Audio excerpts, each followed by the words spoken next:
Berbagi informasi dan edukasi kesehatan untuk keluarga kita dan juga untuk diri sendiri. Hey, hey, hey. Hanya di Pojok Sehat, Rumah Sakit Umum Daerah Cilacap. Assalamualaikum warahmatullahi wabarakatuh. Selamat pagi dan salam sejahtera untuk kita semua. Halo teman sehat, kembali lagi dalam acara Pojok Sehat RSUD Cilacap bersama dengan saya, Dr. Marieta Pusparegina. Pernahkah teman sehat mendengar mengenai penyakit batu ginjal atau batu saluran kemih? Pernah dong pastinya. Sebenarnya apa sih penyebab dari penyakit tersebut dan gimana cara kita menangani penyakit tersebut? Pada pagi hari ini kita sudah kedatangan narasumber yang keren banget, yaitu dokter spesialis bedah urologi RSUD Cilacap, Dr. Fateh Jamal Nahdi. Selamat pagi Dr. Fateh. Selamat pagi Dr. Gina. Nggih. Gimana dok kabarnya hari ini? Alhamdulillah sehat. Alhamdulillah sehat nggih dok. Terima kasih dok sudah berkenan hadir menyapa teman sehat kita pada pagi hari ini. Langsung saja nih dok, karena banyak yang penasaran sih dok. Sebenarnya kita kan pernah mendengar istilah batu ginjal, ada juga batu saluran kemih. Sebenarnya itu beda atau sama dok? Ya. Jadi batu ginjal itu merupakan bagian dari batu saluran kemih. Batu saluran kemih itu memang dibagi menjadi dua, bagian atas dan bagian bawah. Bagian atas itu ada ginjal dan ureter. Ureter itu saluran yang menghubungkan antara ginjal ke kandung kemih. Kemudian saluran kemih batu saluran kemih bagian bawah. Itu kandung kencing dan uretra. Jadi batu ginjal itu bagian dari batu saluran kemih karena dia letaknya di ginjal. Jadi posisinya saja dong. Jadi karena dia letaknya di ginjal disebut batu ginjal. Sebenarnya dia bagian dari batu saluran kemih. Jadi batu saluran kemih itu lebih luas, meliputi ginjal, ureter, kandung kencing, dan uretra. Seperti itu dok. Begitu ya, jadi memang bagiannya saja ya dok ya, karena terletak di organ ginjal gitu. Lalu sebenarnya penyebab terjadinya batu ini sendiri apa dok? Iya, untuk penyebab batu sebenarnya itu kompleks ya. Kalau melihat penyebab kita melihat fungsinya. Fungsi ginjal itu sebagai filtrasi untuk darah itu masuk ke dalam ginjal, kemudian dilakukan filtrasi oleh ginjal menjadi urin. Urin adalah sisa-sisa metabolisme tubuh kita, kemudian dialirkan oleh darah menuju ginjal, kemudian dilakukan ada proses filtrasi di situ menjadi urin. Urin itu kandungannya banyak sekali terdapat mineral dan garam. Pada orang-orang tertentu yang memiliki resiko itu bisa terjadi endapan pada kristal-kristal dari garam dan mineral itu untuk nantinya mineral itu menjadi kristal, kemudian kristal itu nanti akan menjadi sebuah batu. Nah, tinggal batu itu nanti ada di posisinya, ada di mana lokasinya. Bisa dia mengendap di ginjal sebagai batu ginjal, kemudian bisa mengendap di ureter menjadi batu ureter. Kemudian bisa juga ada yang mengendap di kandung kencing menjadi batu kandung kencing, dan bisa juga di uretra, di bagian bawah menjadi batu uretra. Seperti itu dok. Untuk penyebabnya itu pada orang-orang tertentu dia mineral-mineral itu memiliki faktor pembentuk batu. Ada namanya istilahnya prohibitor dan inhibitor. Prohibitor itu suatu zat yang bisa menyebabkan terjadinya pengendapan itu tadi, kristal. Jadi kristal itu mudah mengendap kemudian menjadi batu. Pada orang-orang tertentu yang prohibitornya dia lebih besar dibanding yang inhibitor, dia akan mudah terjadi batu. Seperti itu dok. Jadi tadi memang ada kelompok khusus ya dok ya, atau kelompok tertentu yang sebenarnya lebih rentan terkena batu ini. Betul, ya. Biasanya pada kelompok apa dokter? Biasanya memang pada orang-orang tertentu bisa dia bawaan genetik, karena memang di awal sudah memiliki turunan atau keturunan dari orang tuanya, dari leluhurnya, dia bawaan sudah ada batu. Terus kemudian dengan pola makan, pola diet yang salah. Jadi dia mungkin banyak mengonsumsi protein hewani yang banyak, kemudian banyak mengonsumsi garam dan gula yang tinggi, kemudian kurangnya cairan sehingga dia mudah dehidrasi. Karena seperti itu jadi urinnya akan semakin pekat dan dia akan memudahkan terjadinya kristalisasi itu. Jadi proses endapan itu lebih mudah terjadi. Apalagi ditambah dengan kurangnya aktivitas olahraga sehingga dia kurang gerak dan sehingga mudah sekali endapan itu terjadi. Seperti itu dong. Seperti itu ya. Ya itu teman-teman. Jadi kita harus banyak olahraga, minumnya cukup, makannya juga seimbang ya dok Iya, ya. betul. Lah itu kalau sudah sampai terbentuk nih dok batu, kan mungkin dari ukuran kecil dulu kemudian baru sampai terjadi sumbatan ya dok ya. Biasanya muncul gejala apa sih dok yang bisa kita waspadai sebagai penyakit batu Iya. saluran kemih? Pada gejala yang muncul itu bervariasi setiap pasien. Ada pasien yang dari mulai yang tidak bergejala, dia tidak tahu, tiba-tiba sedang medical check up atau general check up, tiba-tiba ditemukan, oh ada batu, padahal tanpa gejala apapun. Itu bisa terjadi karena batu itu tidak menyumbat misalnya di dalam ginjal, tapi tidak mengganggu aliran urinnya dari ginjal sampai ke bawah, sampai dia miksi, dia berkemih. Kemudian ada juga pasien yang datang dengan keluhan nyeri pinggang, kolik. Nah, itu mungkin ke poli atau ke IGD ya paling sering, dengan nyeri hebat, tiba-tiba nyeri tajam di pinggang, dia menjalar ke perut bagian depan biasanya, kemudian sifatnya hilang timbul, jadi tidak terus-menerus. Jadi dia muncul, terus nanti hilang, terus tiba-tiba muncul lagi. Itu sebenarnya karena sumbatan dari batu yang terbentuk, sehingga batu itu menghalangi urin untuk keluar, sehingga terjadi bendungan dan pembengkakan pada ginjal. Nah, terjadinya perenggangan dari kapsul ginjal itu sendiri yang bikin dia kolik, nyeri hebat. Kemudian bisa juga pasien diikuti dengan berkemih dengan bercampur darah. Kemudian ada gejala seperti disuria, nyeri pada saat kemih. Kemudian seperti orang awam mungkin menyebut seperti anyang-anyangan, seperti itu. Kemudian ada juga pasien yang karena batunya kecil, dia bisa keluar. Batu itu didorong dari ginjal sampai ke bawah, dia Keluar nyeri kolik, sendiri ya, dia dok, keluar bersamaan kencing. Pada orang-orang tertentu dengan ukuran batu yang kecil, seperti itu dok.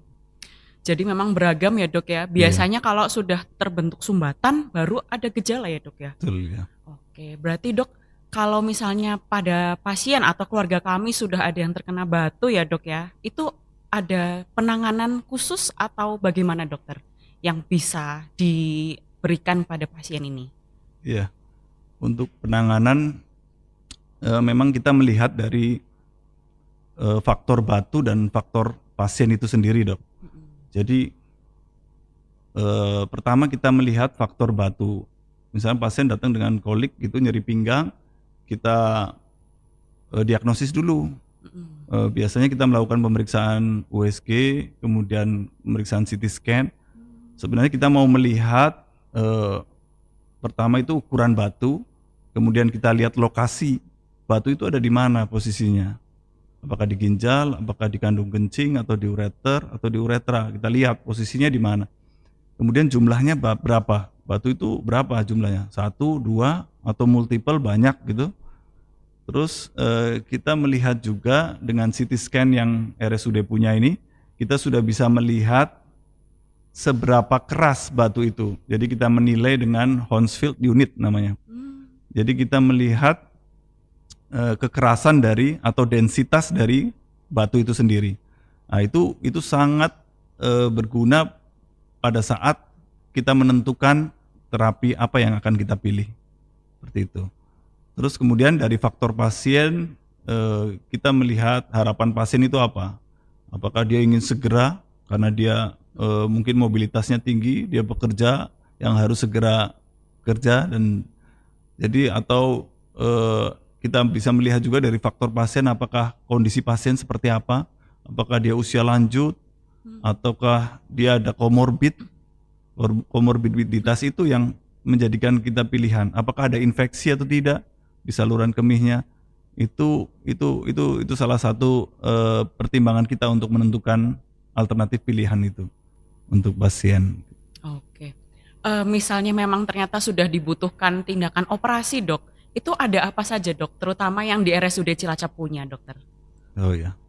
Untuk yang RSUD punya, yang canggih, yang terkini, untuk tahun ini alhamdulillah RSUD Cilacap sudah memiliki 2 layanan baru untuk batu ginjal, terutama batu ginjal, yaitu RIRS dan PCNL.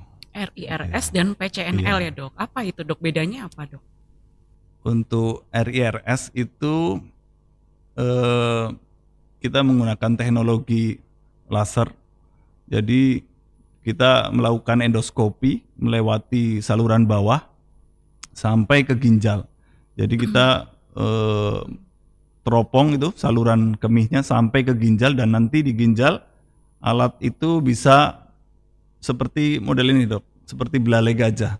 Jadi dia bisa masuk ke dalam rongga-rongga ginjal mencari batu. Berarti fleksibel gitu Iya, ya, Dok? betul. Oh. Sebenarnya dulu kita sudah punya URS. URS itu rigid. Nah, ini kita sudah punya flexible URS fleksibel. atau nama lain RIRS, yaitu retrograde intrarenal surgery. Jadi dia masuknya retrograde dari bawah sampai ke ginjal. Jadi prosedur itu tanpa sayatan, tanpa luka di kulit. Jadi rawat inap juga lebih pendek, mungkin hanya butuh 1-2 hari.